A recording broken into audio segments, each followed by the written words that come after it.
PTN 80. 미중 칩 기술 전쟁 3. 중국 레거시 칩 생산 초강세. 미 AI 발전에 중국의 접근 차단 노린다.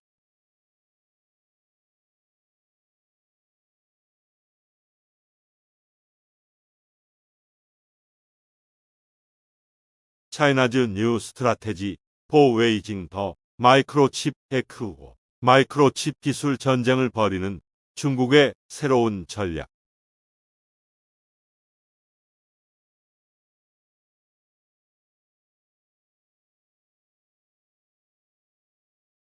국제전략연구소 시시스 2023년 5월 3일 그레고리 시 앨런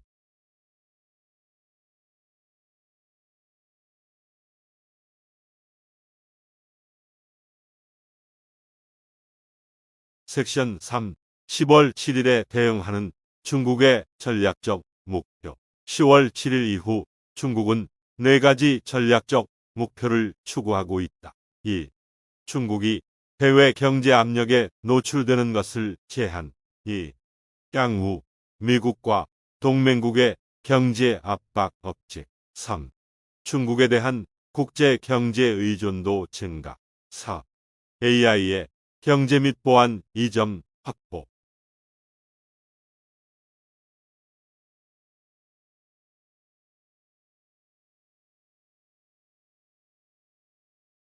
2. 중국의 외압 노출 제한. 관련 경제 압박 주제의 대부분은 섹션 1에서 다루지만 제기할 가치가 있는 추가 문제가 있다. 바로 미국과 잠재적인 미국 동맹국에 의한 전면적인 반도체 금수 조치의 위험이다. 중국은 2020년에 3,500억 달러 이상의 반도체를 수입했는데 이는 달러 기준으로 중국의 석유 수입보다 많은 금액이다. 모든 외국 칩 및 칩 기술에 대한 액세스 권한을 상실하면 경제적으로 종말이 올 것이다. 실제로 다자간 칩 수출 통제는 중국이 무제한 러시아 파트너와의 격차를 메우는데 도움을 주지 않았다면 러시아에게 종말론적이었을 것이다. 중국에 대한 전면적인 칩 금수 조치는 중국이 대만을 침공하는 경우에 가능하고 대만 봉쇄와 같은 다른 시나리오에서도 가능할 수 있다. 시 주석이 2027년까지 대만을 침공할 수 있다는 목표를 중국군에 부여한 것으로 알려진 점을 감안하면 이는 의심의 여지가 없는 요인이다.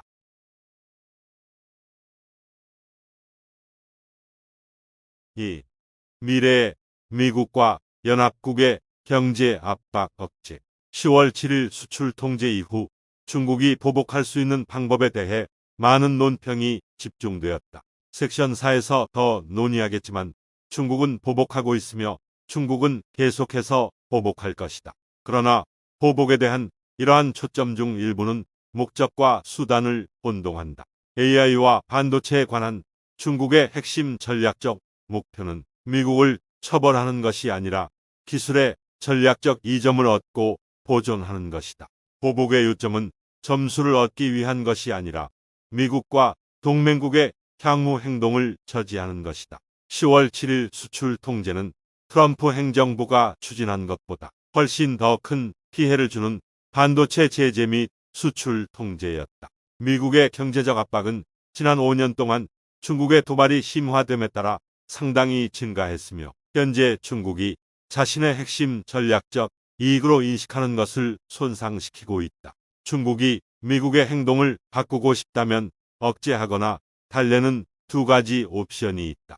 섹션 4에서 더 논의하겠지만 중국은 이전의 분쟁 기간보다 미국에 고통을 가하는 대가를 치르더라도 중국에 고통을 가할 용의가 있는 보복 캠페인을 억제하기로 선택하고 착수하고 있다.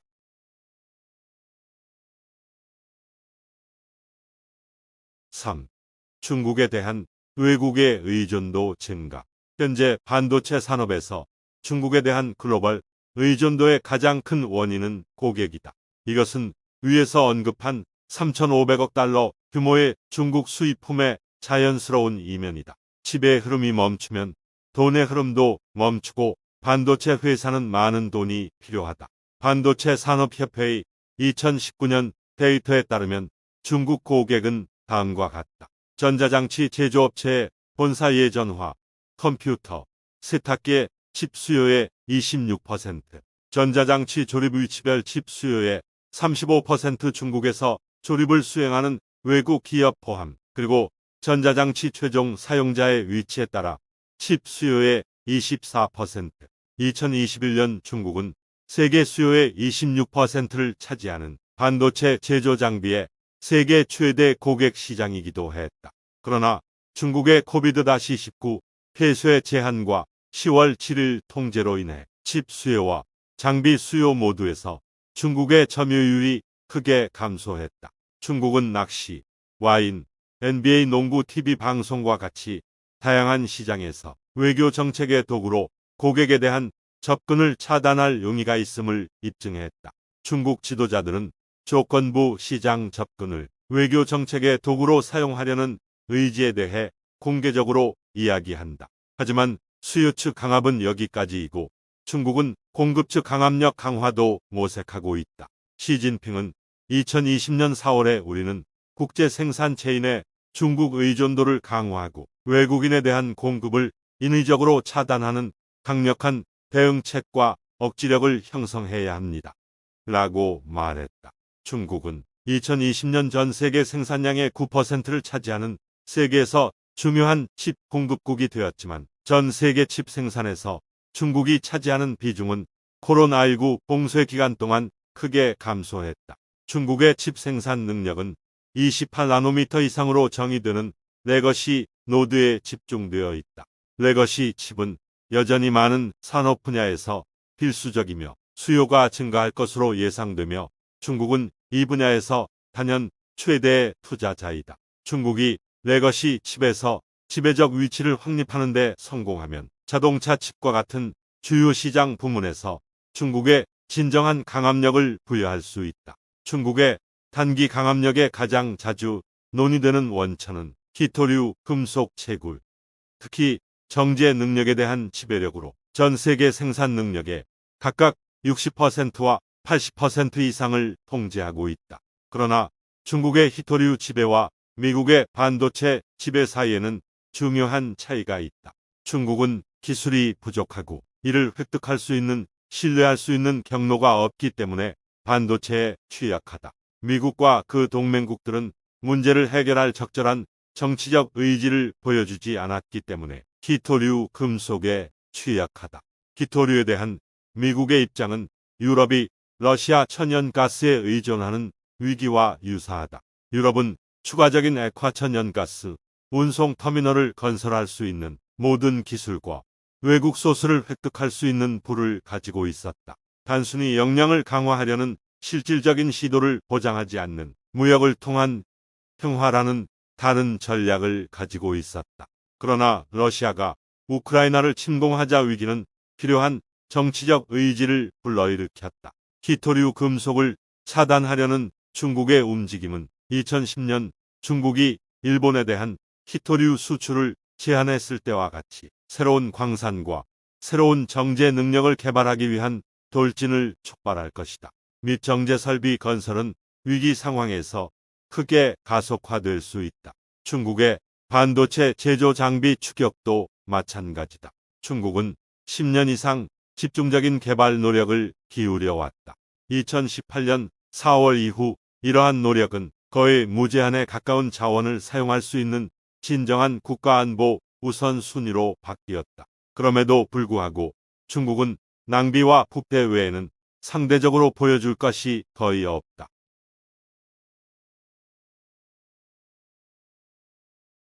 4. AI의 경제 및 보안 이점 확보.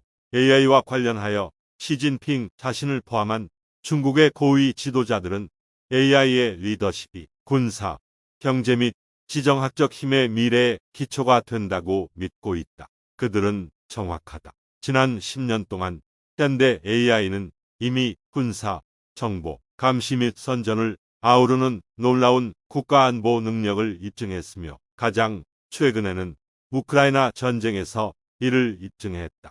거의 10년 동안 미국의 고위 국가안보 지도자들은 AI가 중국에 대한 미국의 지속적인 군사적 우위를 가능하게 하는 핵심 기술이 될 것이라고 공개적으로 밝혔다. 최근에 생성적 AI 혁명은 AI 기술의 지속적인 급속한 발전이 조만간 둔화될 것 같지 않음을 분명히 한다. 이전 시시스 보고서에서 설명했듯이 10월 7일 수출 통제의 목적은 국가안보 애플리케이션을 포함하여 AI의 미래 발전에 대한 중국의 접근을 차단하기 위해 전략적 반도체 기술에 대한 미국의 통제를 악용하는 것이었다. 실제로 10월 7일 수출 통제로 시행된 많은 정책 아이디어는 18개월 전에 인공지능에 관한 국가안보위원회의 최종 보고서에서 권고되었다.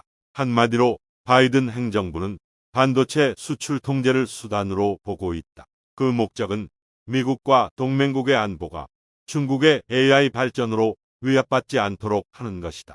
이것이 중국 지도자들이 대응하고 있는 도전 과제이다. 보복은 해당 정책 대응의 도구 중 하나이지만 가장 중요한 도구는 아니다. 섹션 4에서는 중국이 전략적 목표를 추구하기 위해 수행하고 있는 주요 이니셔티브를 다루다.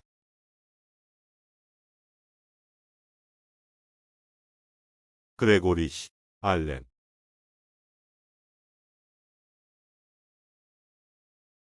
와화완이 AI 및 첨단 기술센터 소장입니다.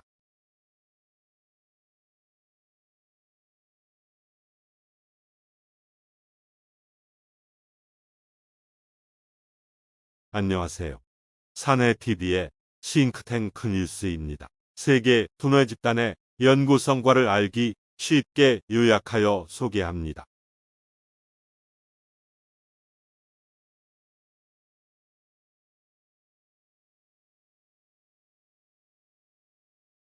영상 편집 프로 시스템, 영어 초역 구글 번역, 요약 정리 PTN 박종귀 박사.